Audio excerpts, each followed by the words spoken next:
Mrs. Fulbright, you need to come back to the house right now. I found something behind the wall in his study, and I think you should come alone." That was Tommy Wojcik on the phone. The plumber I'd hired 6 days earlier because of a water stain creeping across the ceiling below Russ's study. I stood in the parking lot of Grace Community Church in the black cardigan I'd ironed that morning, Bible in one hand, car keys in the other, trying to decide whether I'd heard him correctly. It was Sunday, or close enough. Service started at 10 o'clock. Tommy called at 9:42. I remember because I was annoyed I'd missed the opening hymn. Then I felt foolish for caring about a hymn when a grown man was telling me to come home immediately, alone. I drove the 11 minutes back to Fieldcrest Drive, doing 43 in a 35 zone. My hands shook the way they do when nothing stops them, so I gripped the wheel harder and pretended that was control. Tommy waited on the front steps. Mid-50s Polish guy, built like a fire hydrant. Gail next door recommended him, said he fixed her sump pump in 2 hours and charged fairly. Sawdust on his forearms, expression I didn't like. "I was tracing the leak behind the built-in bookshelf," he said. "Had to pull off a section of drywall. The pipe's fine, we'll get to that. But there's something bolted to the stud back there." He walked me upstairs. Russ's study still smelled like him. Sandalwood candle on the windowsill. Old paper, the faint staleness of a closed room. I hadn't really entered since the funeral 7 months earlier. I used to shut the door when I passed, like it was off limits. Tommy had slid the bookshelf out about 2 feet. A rectangle of drywall was cut away. Bolted directly to the framing stud sat a gray fireproof lockbox, microwave-sized. "I'm a plumber, not a detective," Tommy said. "But that ain't a pipe problem." I knelt, knees cracking. The box wasn't locked, just latched. Inside, banded cash stacks. I counted later, $43,200. Beneath that, a manila envelope stuffed with printed bank statements, a USB drive in a small pharmacy bag, and at the bottom a single sheet folded twice, covered in Russ's handwriting. I knew it instantly. Small, tight, perfectly straight lines, even without ruled paper. Like he was completing a form even when writing a letter. I didn't read the whole thing there. My eyes caught pieces. Dwight has been billing the company through a shell LLC.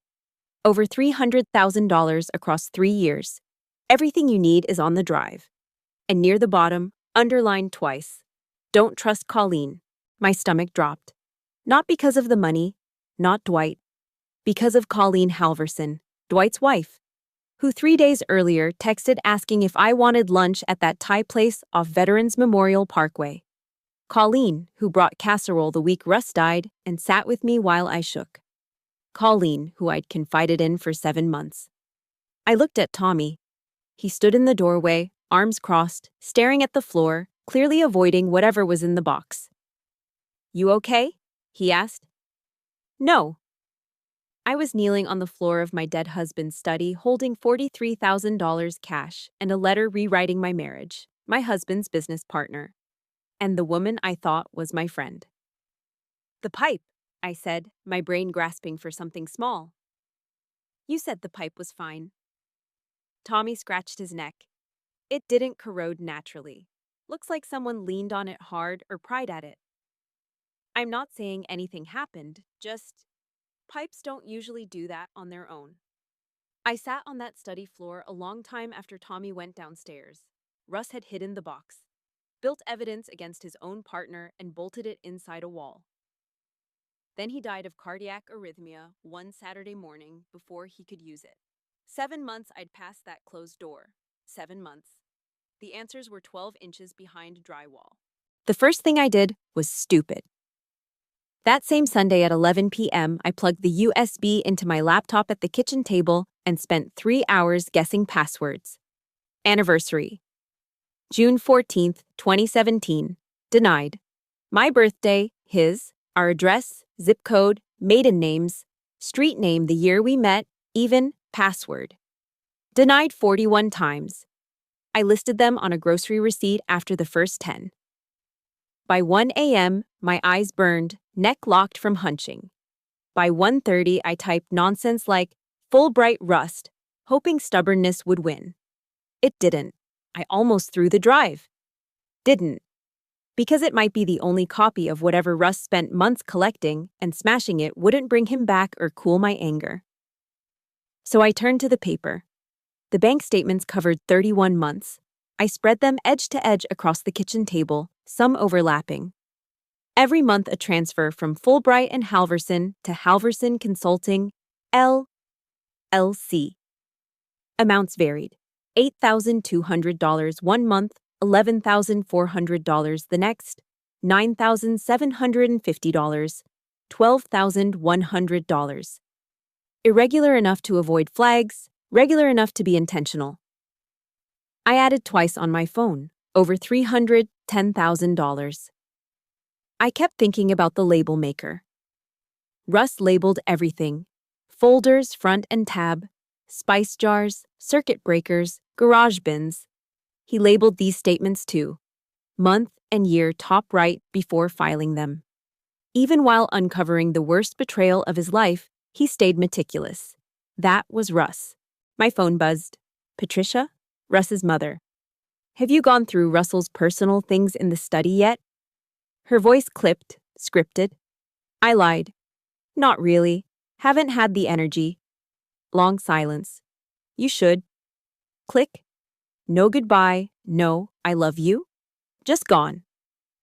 Patricia had been distant since the funeral. Before, we talked twice a week. Recipes, gossip, my work. After, nothing on my birthday, 2-line Thanksgiving text. I told myself she blamed me for missing Russ's heart issue. It hurt worse than I expected. Losing Russ was the wound. Losing Patricia was salt in it. 20 minutes later, another call. Dwight Halverson. Eleanor, how are you holding up? That buyout offer's still open. $125,000 for your half. Clean. Simple. You don't want the headache of a flooring company, right? Warm, friendly, concerned. Like he was helping while picking your pocket. I said I wasn't ready. Of course. Take your time. But urgency leaked through his patience. Then a text from Colleen. Just thinking of you. Coffee this week? I stared at the heart emoji a full minute. Russ's double underlined, don't trust Colleen. I replied, sure, how's Thursday? Then set the phone face down and washed my hands. They weren't dirty. I just needed to move them. Janine's been my best friend since 10th grade. We survived braces, prom, her first divorce, my parents split, a disastrous 2014 Myrtle Beach road trip where her Malibu threw a rod in West Virginia, and roughly 9,000 hours of bad coffee solving each other's messes. I called her Tuesday evening and told her everything. Lockbox, cash, statements, USB I couldn't open, Russ's letter, the Colleen warning. Janine was quiet 8 seconds, practically a coma for her. Halverson Consulting, LLC, she repeated. Give me till tomorrow afternoon. Janine works admin at the Vanderburgh County Assessor's Office. Not a lawyer, not an investigator, just access to public records and zero tolerance for thieves. Wednesday, 2:15 p.m., she called back. Halverson Consulting, LLC, registered 3 years ago. Sole member Dwight A. Halverson, P.O. Box address in Evansville. No employees, no office, no website, nothing. A ghost company owned by Dwight, billing the business he co-owned with Russ for non-existent services. 3 years, over $310,000 drained. Someone from Ohio commented on my last video at 1 a.m., said she was watching while folding laundry. I love that. Tell me where you're watching from and what time it is there.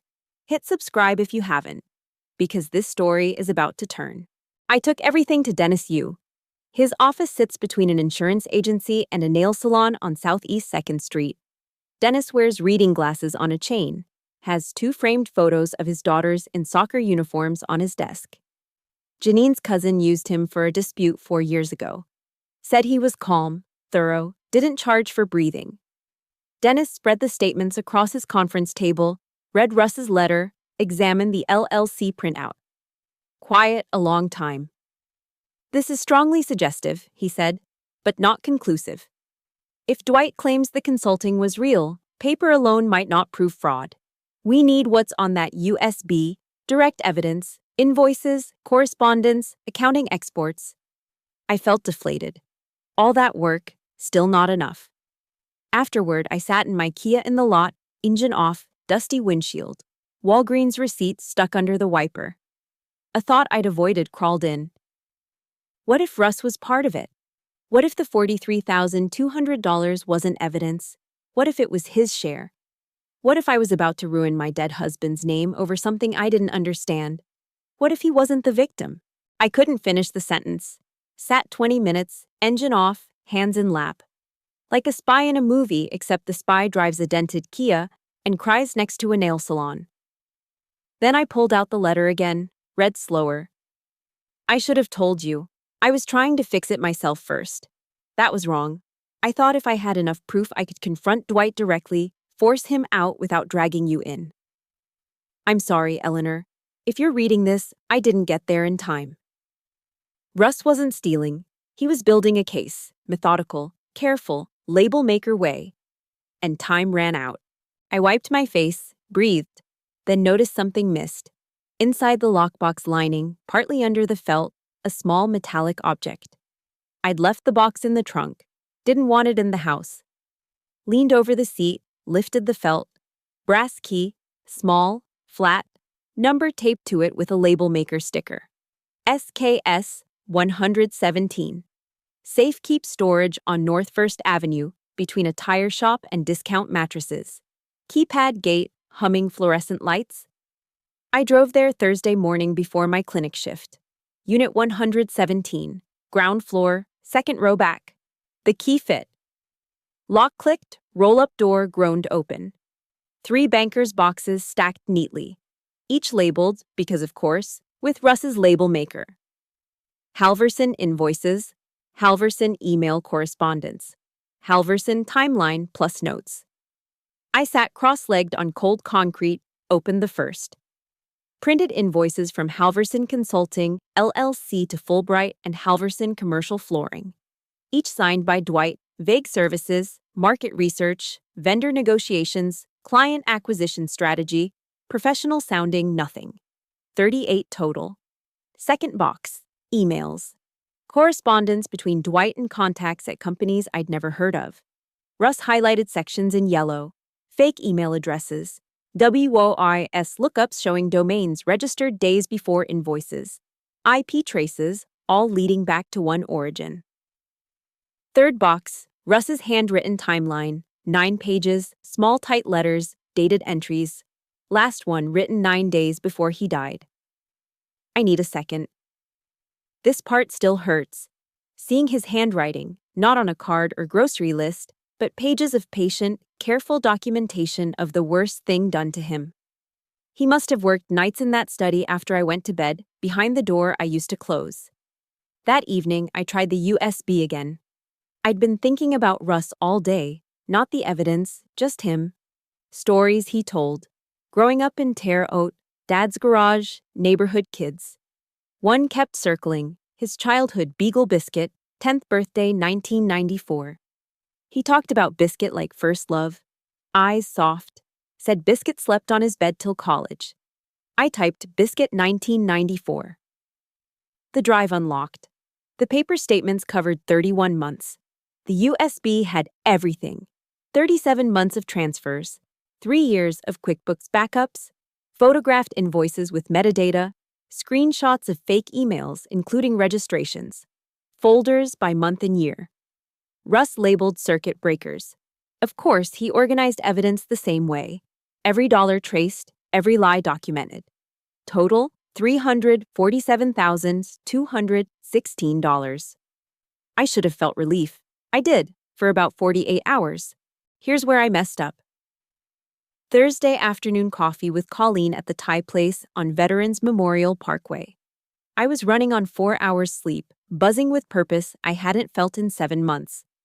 Colleen asked how I was. I said, better, actually. I've been going through some of Russ's old business files, getting organized. It helps. Casual, smiled. Her hand paused on her iced tea half a second. Eyes sharpened, then softened, like a lens refocusing. Oh, that's great, honey. I'm sure that's therapeutic. I caught the flicker. Felt the air change like at a dinner party when you say the wrong thing. I'd made a mistake. Couldn't unsay it. 2 days later, Dwight Halverson on my porch. 6:45 p.m. doorbell. Still in scrubs, reheating soup. He wore khakis, quarter zip, Escalade parked crooked like he rushed. Big smile, tight jaw. Eleanor. With the transition and everything, there are company records Russell may have kept at home. Contracts, vendor files. As his partner, I really should have those back. Eyes flicked past me toward the stairs, the study. I said I hadn't found business stuff, just personal, photo albums, old taxes. Nothing exciting. He nodded slowly. Well, if anything turns up, let me know. Important for the books. Left, but sat in the Escalade a full minute before driving away. I watched through the blinds. 2 days after that, certified mail from Reinhardt and Goss, representing Dwight A. Halverson. Formal demand for all business-related records, financial documents, proprietary materials in the estate of Russell T. Fulbright. Cited partnership clauses I'd never read. 14 days to comply, Colleen told him. She heard me mention Russ's files and called before the check came. That night I sat on the kitchen floor, back against the dishwasher, eating plain saltines from the sleeve. Not even the good ones. Bottom shelf Kroger. That low, called Janine. Voice barely steady. Maybe I should take the $125,000, sign it over, walk away. He's got lawyers. Colleen's feeding him everything. I'm a dental hygienist, Janine. I clean kids' teeth. What am I doing? Janine quiet 3 seconds. Russ hid that box for a reason, Eleanor. He didn't build 3 years of evidence so you could hand it to the man who robbed him. I didn't answer. Stared at the chipped floor tile where Russ dropped a cast iron pan 2 years ago. We said we'd fix it every couple months. Never did.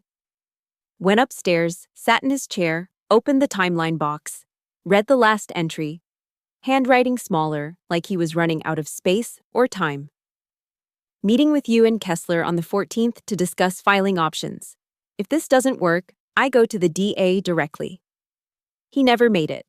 The 14th was Monday. He collapsed the Saturday before. I closed the box, laid my hand flat on the lid, said aloud in the sandalwood-scented empty room, I'll finish it. Monday morning, I called Dennis Yu, told him everything. Storage unit, USB, 3 years.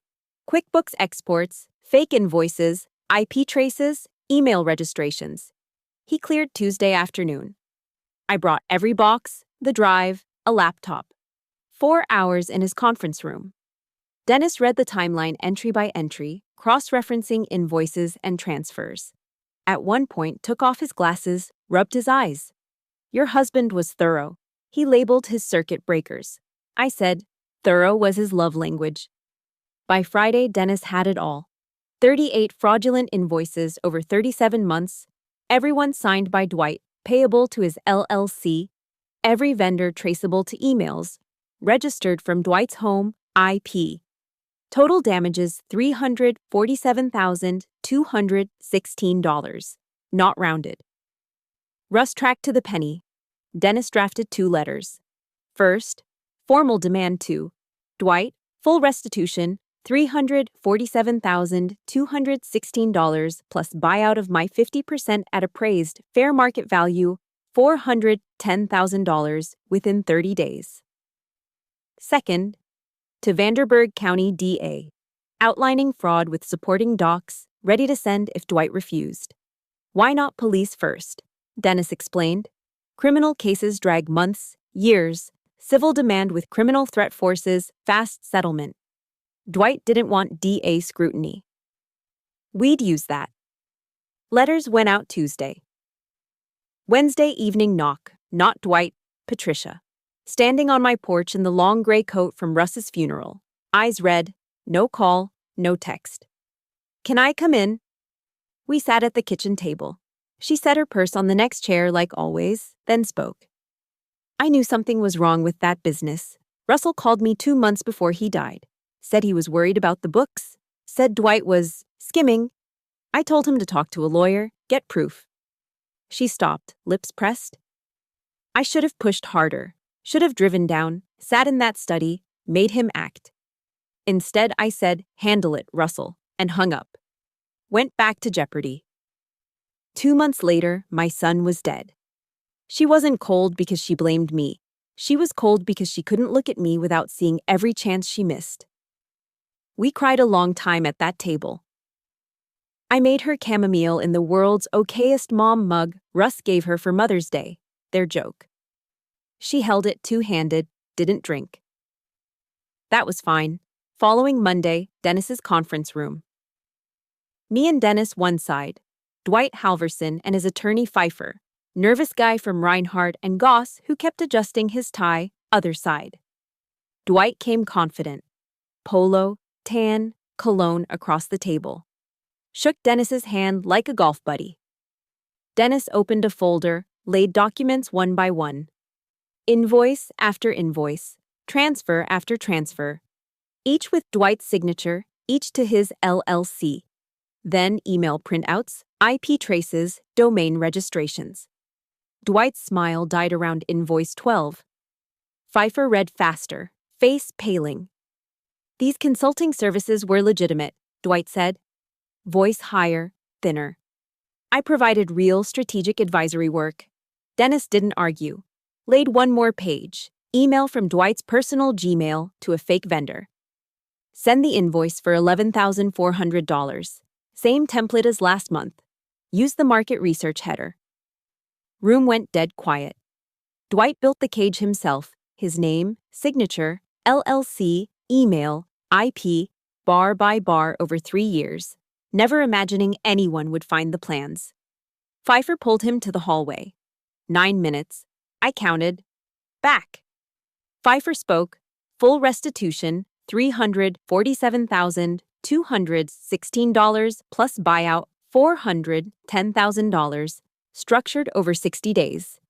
In exchange, no referral to DA. Dwight signed with Dennis's pen. Hand shook.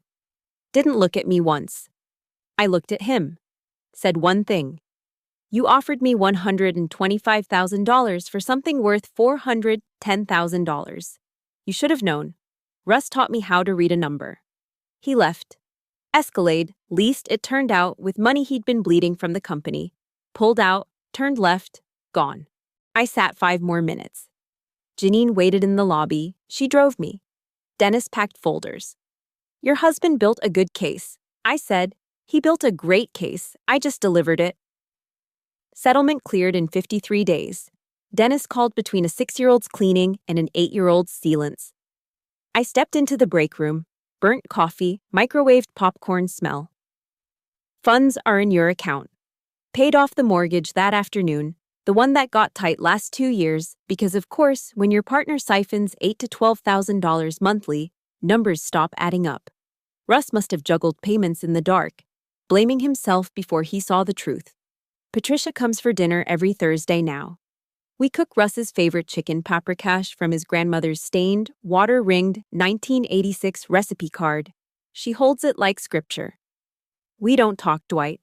We talk Russ, the label maker. The time he built a YouTube pergola that leaned 11 degrees left and swore it was intentional architecture. Dwight sold the Escalade. Janine heard from a friend at the county clerk's office. He dissolved Halverson Consulting, LLC 3 weeks after settlement. Still in Evansville, I think. Doing what? Don't care. He became irrelevant the second he signed. Colleen texted a month later. I hope you know I never meant any harm. I was in an impossible position. I hope someday you'll understand. Read it. Read it twice. Set the phone down, went back to watering the basil on the windowsill. I don't hate her. I don't have energy for people who pick the wrong side, then want absolution without saying sorry. That text was an apology. It was her asking to feel better about herself. I don't owe her that. Tommy Wojcik sent his final plumbing invoice, $1,847. I paid same day from checking, added $200 tip and a handwritten note on cardstock.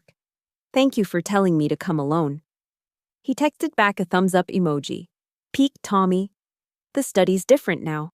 Bookshelf back in place, drywall patched, repainted. But I keep the door open, added an overstuffed reading chair from the Washington Avenue consignment shop. Evenings I sit there with a book.